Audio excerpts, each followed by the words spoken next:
नमस्कार दोस्तों। अगर आपने भी अपनी 4 साल की रिटर्न्स लास्ट 4 ईयर की रिटर्न्स फाइल नहीं करी है तो ये वीडियो आपके लिए है। दोस्तों, इनकम टैक्स डिपार्टमेंट में एक फंक्शनलिटी है ITR यू, जिसके थ्रू आप अपने 4 साल पुरानी रिटर्न्स भी फाइल कर सकती हैं, जिसका सेक्शन है 139(8)A।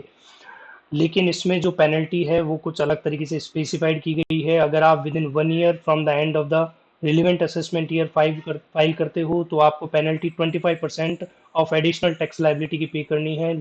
इसके अलावा अगर आप 24 मंथ तक पे करते हो, 24 मंथ तक फाइल करते हो तो आपको इसकी penalty 50% of additional tax liability पे करनी है। इसके बाद अगर आप 36 मंथ में फाइल करते हो from the end of the relevant assessment year, then आपको पेनल्टी 60% की लाइबिलिटी आपको एडिशनली पे करनी पड़ेगी। अगर आप 48 मंथ्स, जो कि गवर्नमेंट ने रिसेंटली अलाउ करा है, 48 मंथ्स में अगर फाइल करते हो तो आपको पेनल्टी इसकी 70% पे करनी पड़ेगी। तो आप एडिशनल टैक्स लाइबिलिटी पे करके अपनी इनकम टैक्स की रिटर्न फाइल कर सकते हैं। दोस्तों, ये उन्हीं केसेस में फाइल की जा सकती है जब आपकी एडिशनल टैक्स लाइबिलिटी बनती हो। मींस इनकम टैक्स रिफंड इस केसेस में अलाउड नहीं है, ना किसी तरीके का आप लॉसेस से एडजस्टमेंट कर सकते हो।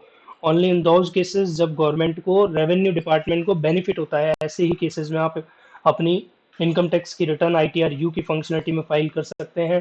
दोस्तों, उन केसेस में भी ये रिटर्न फाइल नहीं की जा सकती जब आपका कोई लिटिगेशन पेंडिंग हो, आपका कोई असेसमेंट सर्च प्रोसीडिंग्स पेंडिंग हो, तो उन केसेस में ये रिटर्न फाइल नहीं की जा सकती। Thank you.